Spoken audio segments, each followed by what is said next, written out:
Welcome back to my YouTube channel.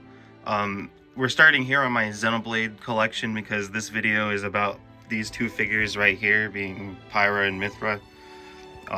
As you can see, I'm a huge fan of the Xenoblade series. I've played all of the games and I'm just an overall huge fan. That's why I thought I could discuss these two figures pretty well.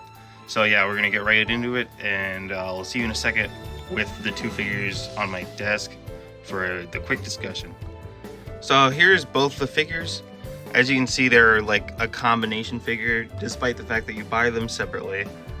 This is my favorite way to display them. I know people that only display one or the other because they didn't buy them both, but I think they look the best as one unit, as they are the Aegis sisters, and they're like one cohesive thing per se. They're both 1/7 scales. Each of them cost like 18 to 20,000 yen depending on when you bought them.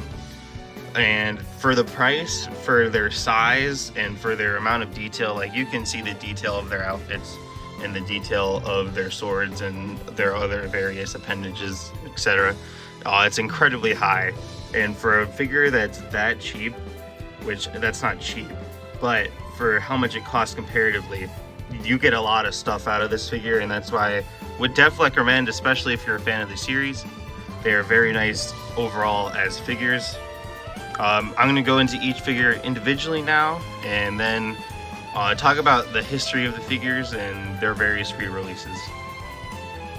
Alright, so now we're just going to talk about Pyra for a little bit. This figure specifically, like I said, about $200 is how much I paid. It's really nice. It's like incredibly detailed. You get a lot. If you like Pyra, would recommend getting Pyra. There's lots of detail in her outfit as a whole here. Here's the other side, real quick. I don't know. If you like this character, this is a nice figure.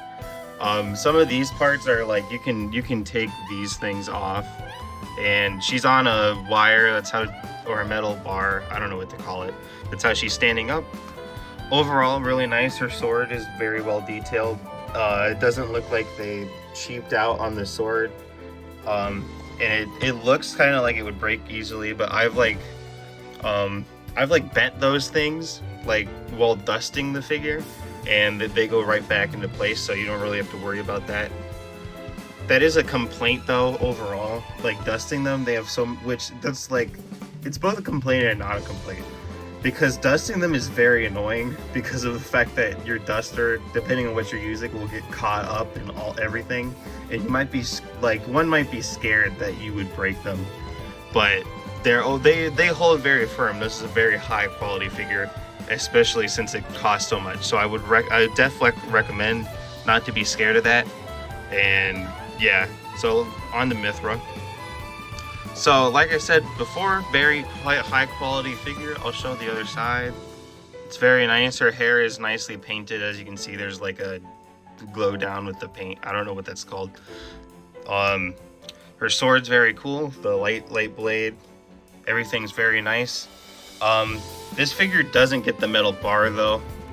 Unlike Mythra, she just has this weird this plastic thing, which you could be concerned that she might break somewhere down here if you don't have this on.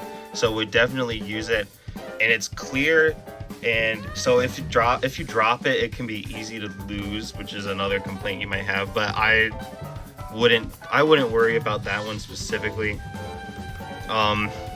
Yeah, nice figure, very detailed. Same problem but worse than Pyra with the dusting, because of the fact that her hair is much more complicated, so it's way easier to get stuck in there with a duster. So that's like one thing you have to worry about with these two figures, is dusting them is kind of painful. But other than that, for their price and their detail, would still recommend. Yeah. So to finish off, we're going to discuss some of the history of these figures. So originally they were released in 2020. For their price hasn't changed MSRP wise, but after they released, they're incredibly popular. So they sold out super quickly, and it was hard to get them for less than like $600 each for a while. Obviously, if you aren't like a massive fan of the series, that is way too high. And I would, like, if I were you, I wouldn't buy them at that price. I would buy them at that price, but I'm also just like, this is one of my favorite game series of all time, so it would be worth it to me to buy it at that price. And then they've had 3 re-releases since then, and I think only 2 of them have actually come out. I got the second re-release for both of them.